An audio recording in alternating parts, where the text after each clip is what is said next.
The city was alive with noise and movement. Children laughed in the distance, cars rushed past on busy avenues, and vendors shouted about their goods.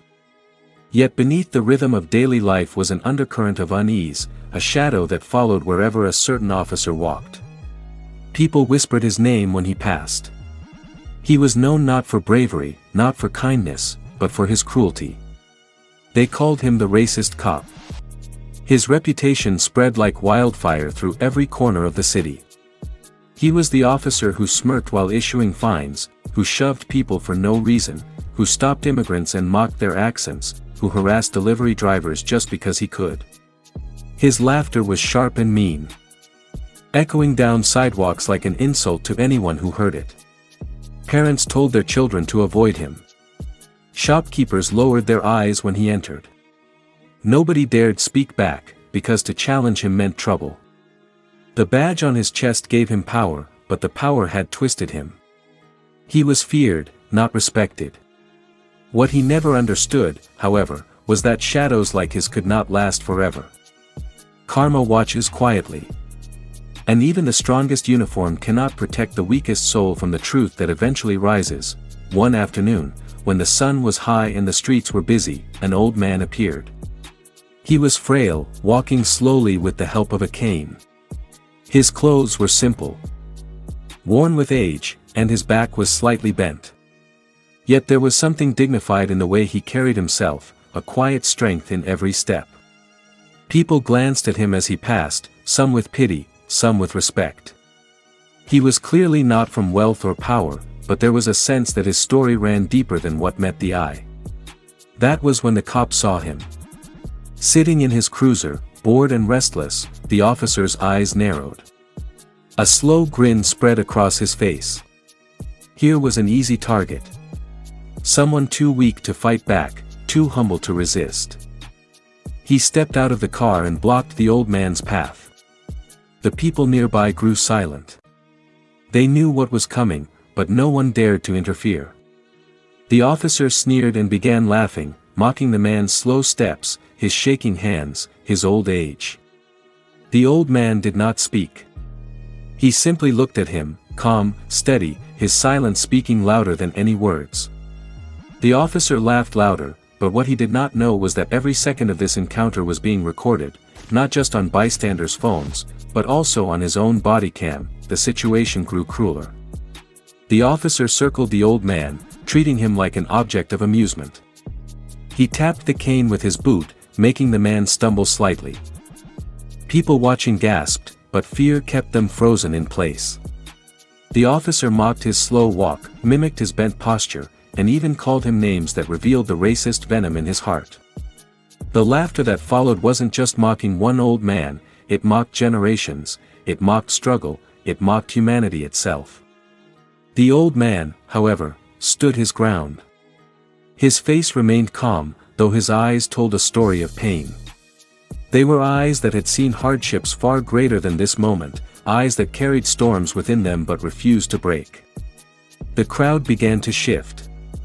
Some raised their phones higher, recording every moment. A quiet murmur spread, anger was building, not just against this officer, but against the system that allowed him to laugh so freely at another human being. The officer thought it was all a game. He didn't realize that the game had already ended the moment he turned on his body cam earlier in the day. Every insult, every cruel laugh, every shove had been recorded. And now, with multiple bystanders also capturing videos, his humiliation of the old man was no longer a private act of cruelty. It became evidence. Within hours, the clips began to spread online. A single post turned into 1,000 shares. Comments exploded with outrage. This man needs to be fired immediately. How can someone like this wear a badge? Justice for the old man. Hashtags filled the internet, hashtag racist cop, hashtag justice for the elderly, hashtag karma is real. The officer didn't know it yet, but his downfall had already begun. As the video of the encounter spread across social media, people began to ask, who was this old man? Why did he not fight back? Why did he remain so calm in the face of humiliation? Slowly, pieces of his past began to emerge. He was not just an ordinary old man. He was a retired war veteran, a man who had once worn a different uniform, one marked with honor, not cruelty. Decades earlier, he had fought on foreign soil for the very country that now mocked him. He had survived battles that claimed the lives of many. He had endured racism even while serving, but he never allowed bitterness to consume him. Instead, he lived with dignity, raising a family, building a quiet life, and believing in the principles of justice and equality. The revelation shocked many. The man whom the cop laughed at was a hero, a man who had given his youth to defend the freedoms that the officer so casually disrespected. Suddenly, the story was no longer about just one officer and one old man. It was about the soul of justice itself. The reaction was explosive. News channels replayed the video again and again, dissecting every second of the cop's smirk, his mocking tone, his shove against the cane. Journalists debated what it said about the police system. On social media, anger turned into a movement. Protests began to form outside the police station, people holding signs demanding justice for the old man. Others marched in silence, holding candles, their faces lit with both grief and determination. The officer, meanwhile, remained arrogant. He laughed at the online outrage, confident that he could delete the body cam footage or twist the story in his favor. What he did not realize was that truth had already left his control. Once something is seen, once something is shared, it cannot be erased. The world was watching, and the world was demanding accountability. Under immense pressure, Internal Affairs launched a formal investigation. The officer was pulled from duty while officials combed through his body cam files. He pretended to remain calm, telling colleagues it was nothing and that the public would forget in a week. But behind his mask of confidence was a rising fear. For years, he had hidden his racism behind the authority of his badge. But now, dozens of citizens stepped forward, each with their own story.